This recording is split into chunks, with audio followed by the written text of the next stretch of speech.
I have read almost 100 fantasy books so far this year, so today I'm going to be ranking my top 6 favorite fantasy debuts of the year. Welcome to my new December reading wrap-up series where I'm going to be going through my favorite books, ranking books, and giving out some very exciting book superlatives. Honestly, only picking 6 of these was troubling enough, so I will not be going in any particular order. I love all of them equally, but anyway, I will be starting off with a book that I have been utterly insufferable about on the internet. I do not stop talking about it, and that is Darkness Births the Stars by Sarah Lee Wan. This is an epic romantic fantasy that follows two gods and their fall from grace due to their forbidden love that has literally been going on for a millennia. She is the goddess of light, he is the god of darkness, and she was betrothed to his brother, who is also the king of the gods. So clearly things get a little bit insane. This is a 6-star read for me. I absolutely adored this. Like, this is so full of yearning. I think it's one of the most romantic things I have ever read in my entire life. But aside from the relationship aspect of this, this is an amazing epic fantasy as well. The world building, the story, the magic system, everything is so well done, so intricate, and so detailed. I absolutely adored everything about this. Another book that I think is criminally underhyped is The Magnificence of Death by Rhea Rainwater. Oh my god, another 6-star read. This made me sob more than I think anything in my entire life. Here our FMC is cursed with immortality, and our MMC is Death himself, and they form an unlikely alliance to break her curse when Death has finally come to collect what he believes is his due, and that is her soul.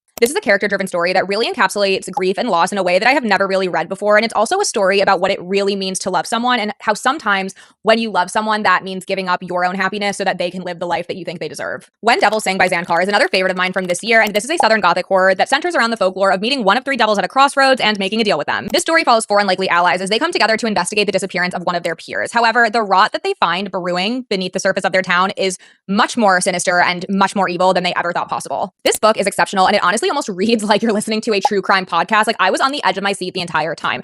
This is a book I binged in literally a day because I just could not put it down. I do not see enough people talking about A Resistance of Witches by Morgan Ryan. This was phenomenal, like phenomenal, and it is not talked about enough. This is a historical fantasy with World War II as the backdrop, and we follow our FMC, who is a witch living in London, and she embarks on an epic journey to go find a grimoire full of dark magic before it falls in Nazi hands. The writing in this is exquisite, and the societal and political commentary and realities included throughout this book, it is so important, and unfortunately, it is more relevant today than ever before. So, The Second Death of Locke by V.L. Bovalino is another book that I am actually floored that it is the author's debut writing, because the quality of the story and the writing in this, it is out of this world. This story follows our 2 main characters, who are a pair of magically bonded knights, and they're about to go on a very dangerous journey that threatens our FMC's giant secret. And that secret is that she is actually the lost heir to the hidden city of Locke, and Locke is also the source of this entire world's magic, so if she dies, all of magic dies right along with her. And finally, we have In the Veins of the Drowning by Kaylee Cassidy, because yes, I actually felt like a siren had captured my soul when I was reading this book. Here our FMC is a monstrous siren, and our MMC is a king from another kingdom, and they enact a blood bond in order to save her life. However, this bond only increases the connection and attraction that was really already brewing from the start between these two, but both of them will do whatever it takes to sever this bond and this connection as soon as possible because